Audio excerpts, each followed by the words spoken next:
We go. Hello, welcome to my official YouTube podcast, Gaurav here. So, New Zealand has comprehensively beat South Africa, who was obviously the team to beat in this tournament. But who could have thought that New Zealand gonna not just beat them, but they will make sure that they will be out of this tournament. So, I have been joined by none other than Michael Wagner. Welcome, Michael. Yeah, good to be here. Good circumstances for me. Yep. So tell me, when have you last see this kind of an encounter for New Zealand in a quarter in a semi-final?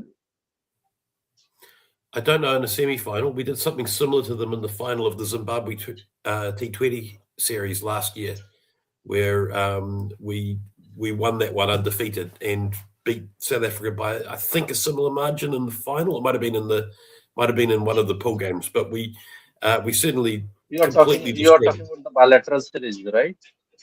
about what? Bilateral series, right? Yeah, no, that was a tri-series.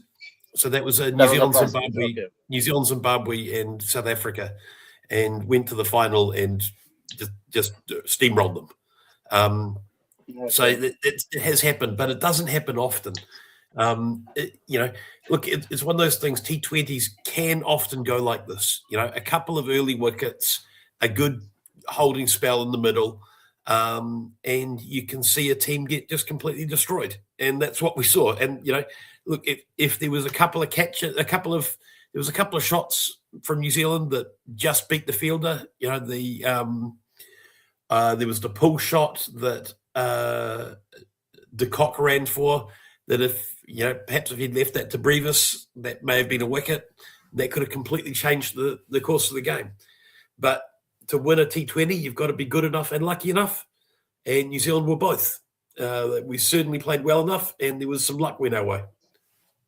Yeah, and you're talking about luck. How can I forget that New Zealand has only managed to win a one match in the Super 8 stage.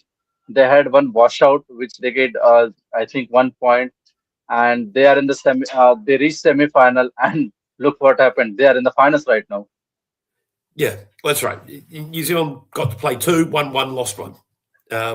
And really should have won both. To be honest, that game against England was, Yes. Yes. you know, Yes. a It was their game very to lose. very disappointing way to lose a game. Yes. Um, Yeah. but but yeah, I mean, it was a look, New Zealand are probably limped in of all of the teams with the one that had the least form, but that Yeah. doesn't mean much in a T20 tournament. You've just got to win those last. You've got to win 4 games. Well, I said 4 games, but actually New Zealand looked like possibly only 3 games. New Zealand could win 3 games Yeah. from that last stage, and that could be enough. Um, and that's the nature of tournament play. You don't have to be the best team in every game. You have to be the best team in the games that count. And New Zealand certainly made it count today. And there was some smart cricket today, I've got to say, from New Zealand. Like Yeah. there had been some serious planning going to that, bringing on McConkey, in that Yeah. second over. Knew that you had the matchup. You wanted to get off spin to de Kock, got the off spinner in, got him Yeah. out, and then got Rickleton as well, meaning that now they only had one left-hander left in their entire lineup.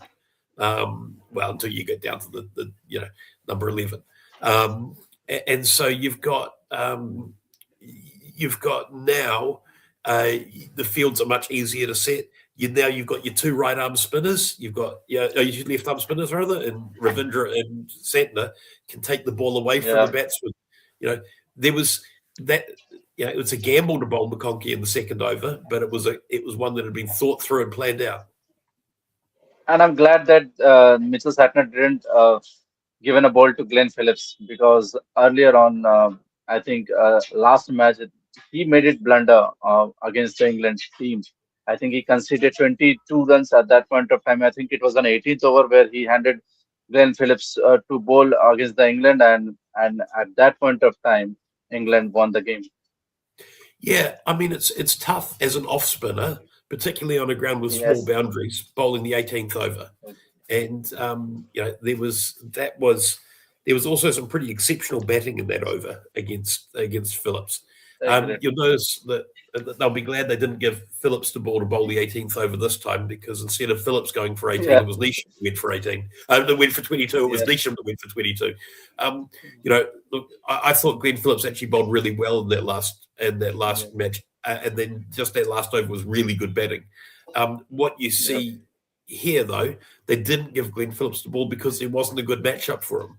There were players there that were good against off spin, so you've got the luxury. You've got two off spinners on the side, but if you've got players that are good against off spin, you just don't bowl them because you've got Ravindra there and you've got Neesham there. You've got enough players to bowl the overs and get when the matchups work, and that was good captaincy. It was the right captaincy. I thought it was actually fine to bowl him in the last match, but this one here, it was entirely the right call not to bowl him, and they didn't. So you were Um, talking about Glenn Phillips. It was the right decision that Mitchell Starkner gave him the 18th over. I think so. I think Harry Brook gave his part timer Will Jacks the 18th over as well, and it won them the game effectively. He picked up a wicket, got Phillips out, went for 7 off the 18th over and got a wicket. If Phillips had done the same, if he'd taken that catch on the first ball, that game would have completely gone a different way. So I think you've got to give credit to the batters sometimes and not just blame the captain. That was good captaincy that didn't come off. Today was good captaincy that did come off. Bringing in McConchie, made the right call, but it worked this time rather than last time. And then to not bowl them again. You guys picked up 2 wickets in the second over of the match, and you don't bowl them again. That's real disciplined captaincy to say what's the right move here, even though this guy's looking good. It's not a good matchup. Let's pick the guys who it is a good matchup with. Look, I totally get your point of view, but I may be wrong, but I think you can lose your match with your best bowler and who is bowling in the last 3 overs, rather than giving rather than giving ball to the part timers like Glenn Phillips, because I think at that point of time, I think I'm talking about the last match. I think Rachin Ravindra bowled beautifully. I think he picked up around 3 to 4 wicket, whatever it was. But I think he could have bowled to Lockie Ferguson or even uh, any kind of a fast bowler who would have been handy on that day. It's easy to say that in hindsight, but what we did see Yeah, had seen at that ground is that the fast bowlers at the death had gone for about 16 and over. So in this yeah, tournament, so when you bowled fast bowlers at the death, they went the distance. So you look and you think, well, who have got a good record? Spin bowlers at the death had been doing much better. You can't know before the game. You can't know before the game what's going to happen during the game. You've got to just play what you think is the yeah. best option, and I think that was what happened there. However, for this match here, let's get on to today. Yes, The number yes, one yes, talking yes. point. Obviously, The number one talking point was that opening partnership, and particularly that innings by Finn Allen. Finn Phenomenal. Allen. Yeah. Look, I think he I got to smashed coach 33 again. ball 100, right? Yeah. Extraordinary. 33 ball 100. I got to coach against Finn Allen a little bit, and when he was playing in sort of under 15s, and he was already, you could tell that he was going to be a very good player. But interestingly, he was a really slow starter. He would poke and prod around for the first 10 overs, and he'd play and miss a lot. He didn't like the ball swinging, and it always swings in New Zealand. Doesn't matter where you're playing, it Yes, swings. And he wasn't great against the swinging ball. And he struggled. But then what would happen is he'd be on about 15 off 10 overs, and then he'd be off 100 off 20 overs. He'd just switch on and completely destroy your team. And so you always had to try and get him out early, because you knew that if you didn't get him early, you were going to be in big trouble. And what's happened? He signed up with Wellington instead of playing for Auckland. He moved to Wellington when he was and got hold of the coach there and said, "I want Glenn Pocknell," and said, "I want to be one of the opening batsmen that goes from ball one." And that was what they focused on. They focused on getting him to start well. And, it has worked. It really has worked. You got to say, Glenn Pocknell has done a great service to New Zealand cricket by turning Finn Allen from someone that was a bit average at the start to being incredible at the start. Um, yeah, I looked after 5 overs. Seifert had 41 and Allen had 21 Yes, yes. because, but No, I think he was around. I think he was batting at 13 or 14, most probably. I think, yeah. And at that point of time, Team Safford was batting at 40 odd. yeah, yeah, it was 41 and 21 after 5 overs. It was almost twice as many Yes, runs. And then that over from Corbin Bosch, where Allen Bosch again, look, considered you know, 22. bang, bang, bang, but there was an Yes, edge that would have gone straight to second slip, but there wasn't anyone there to catch yes, it. And yes. that's you know, there's always an element of luck in T20s. There's great batting. There was great batting in there. And one of the things that you see New Zealand did, and they played Ngidi like they play Bumrah. If you watch the way New Zealand play Bumrah, they are waiting on the slow ball. The second he bowls a slow ball, they're setting up for it. Second he bowls a slow ball, they're trying to hit it for 4 or 6, which means that he can't bowl the slow ball, which is his main weapon. And so he's got to keep that pace consistent. And they can just play him like a good fast medium bowler rather than playing him like his real strength is the variation. And Geedy's the same. His variation is where his strength is. Every time he bowled a slow ball, they smashed it. They were waiting for it. They were watching it. They'd figured out how to read it. And the result was that Ngidi suddenly became a fairly one-dimensional player when he's a great bowler, a genuinely great bowler, but they took his strength away from him. I thought that was quite interesting. That was, again, very much you got to put the batting coach will have come down. They worked out a batting plan for how to play Ngidi, and it worked. There was some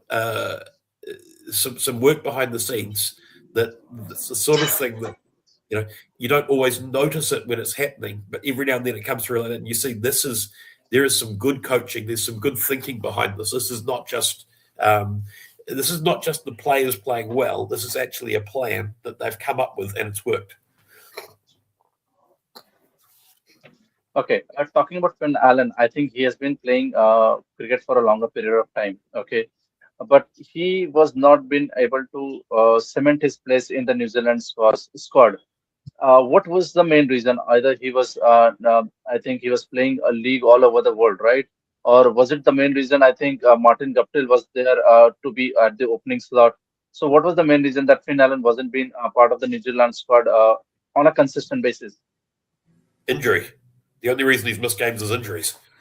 He's had some injuries, and, Okay, oh, and a couple of times when he was unavailable because of being in a league, and he's got a white ball, he's got a part-time contract for New Zealand, so he's not 100% available. But yeah, I okay, don't think he's been available and not picked in the last 3 years. okay. Yeah. Okay, and what about the team Seifert? What about the team Seifert? I think once again he provided them a good start, and he has been the valuable asset for New Zealand. I think he keeps wicket also, bat at the top order, provides with a good start, Yeah, and a proper keeper too. Like, proper keeper. Yeah. I mean, I Devon Conway is a very good batsman and a marginally acceptable keeper. Um, you know, Okay, uh, whereas Tim that's why he's not Seifert's, playing. yeah, well, look, he's there as the backup keeper. That's what Okay, and his job really as well is Conway's your insurance policy when you got a dodgy pitch. If you've got a green pitch or you got one that's a 120 match, sort of a pitch for 120 that plays 120, he's ideal for those situations. He can navigate the difficult ball. He can okay, score 6 and over without getting out in the middle overs. Um, Great for that. But if you're scoring a 170, 180 pitch, he's not the guy you want in the team. You want someone else there. okay, Um, I mean, saying that, Conway did have a pretty good South African. He played over in South Africa in their they call it the SA20, and he played. He went yes, pretty yes, well yes, in yes. that in that in that competition. He's still a good batsman, but if you're picking him as your keeper, yeah, he's not the guy you want keeping wickets because a wicket can make a huge difference in a match, and that a stumping or a great catch can turn a game. And just especially in T20. I'm a fan. Yeah, well, in any format, to be honest. But I'm a fan of Yeah. having. If you've got a keeper who can bat, then you should have your keeper in there. But Seifert's been probably the most consistent player for New Zealand the last 3 years. I'd say he's been, um, he's just continued to do a little bit like what he's done today. Get off to a pretty good start, score a good 50, and then get out and let someone else finish off the job. He's done that sort of thing quite a lot, and that's gold if you've got someone that you can rely on at the top of the order. Okay. How Rachin Ravindra has involved as a proper left-arm spinner because he was struggling as a batsman, right? But for somehow, for some reason, he has been contributing with the ball for New Zealand in this tournament.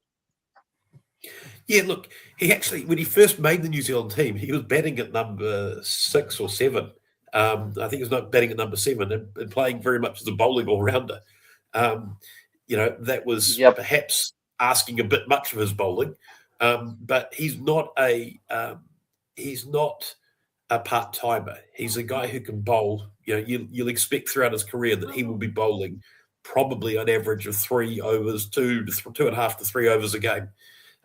He's he's a very good bowler, and the thing that he has is that he turns a stock ball.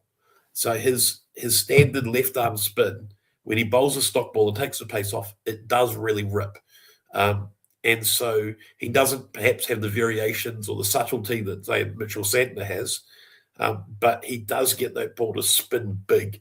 And that means that that's always in the back of the batsman's mind that this ball might be one that'll really turn. Um, and so, that's a big advantage. Uh, Talking about, we have discussed about the New Zealand team, but tell me about the South Africa. The heartbreak continued in the ICC tournament also.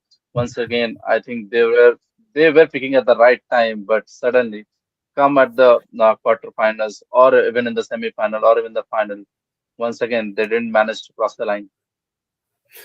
Yeah, and you got to feel for them because they've played a pretty good tournament. Obviously the game against Yes. Afghanistan it was pretty shaky, but every other game they've played, they've looked $1 million, and they have a good team. They have played pretty well in the tournament. They had their bad game at the wrong time. I mean, it really Yeah. T20 is brutal. A couple of that the second wicket when Rickleton got out. That ball Yes. could have gone just to the left or the right, and the game could have been completely different. It's really is the small details can make a huge difference, and I feel for them because it is a brutal tournament. They've been a really good team, and they've probably been good enough team that you'd think that they deserve to be in the final. But deserve doesn't mean anything. It's all about who puts together the right performances on the day, and you've got to be good enough and lucky enough. I think they were good enough, but they just weren't quite lucky enough. Okay. And is New Zealand picking at the right time? And the last question would be, uh, I hope you're not thinking about the England and New Zealand final once again in the ICC tournament. Uh, yeah, I'd probably rather play India, to be honest. I'm pretty sick of getting beaten in close games by England. Look, are New Zealand peaking at the right time? I think New Zealand are looking pretty good. Like we have options with the ball. We have players that can bat all the way down. We're a good team. I don't think we're a better team than either England or India, but we're as good. Yeah. We're good enough that we can beat either of them. And I'd probably give us a 40% chance against either of those teams, which would probably put us slightly ahead at the moment. But after tomorrow's, another team's going to be the favourite. I think it's a look. It doesn't matter who we play; both of them will be favoured to be slightly ahead of us. But this is a team that's good enough to beat either of those teams on the day. I think India probably are likely to beat England, and then are most likely to beat New Zealand. But there's a lot of anything can happen in T20s. Anything can happen. So you are saying that England is winning tomorrow? I, I don't know. I think England. I think India is the better team, and they're playing at home. Okay. But this England team, they have players that can win games all over there, all the way down. And I think McCullum's a very good coach. I think he's able to, particularly for the batting side of things, he's able to find matchups that work. And when what you won't see England do is if a player's got a good matchup, they won't hit a single. They will just try and hit every ball for a boundary. And if it's not a good matchup, then they'll be looking for the singles. And so you know that as a fielding team, but knowing it and being able to do something about it are not necessarily the same thing. So they're a very dangerous side. But it'll be interesting to see what happens. Okay, no issues. Thank you, Michael. It was a pleasure talking to you again. And I will be there on the Ahmedabad stadium on the final, and I will be doing live with you once the match finishes. And whoever will be there with New Zealand, I will definitely do the show with you on the final day once the match finishes in the Ahmedabad stadium. Fantastic. All right, we'll look forward to it. Yep. Thank you, Michael, for joining us. Till then, guys, do like it, do subscribe it, and hit the bell icon.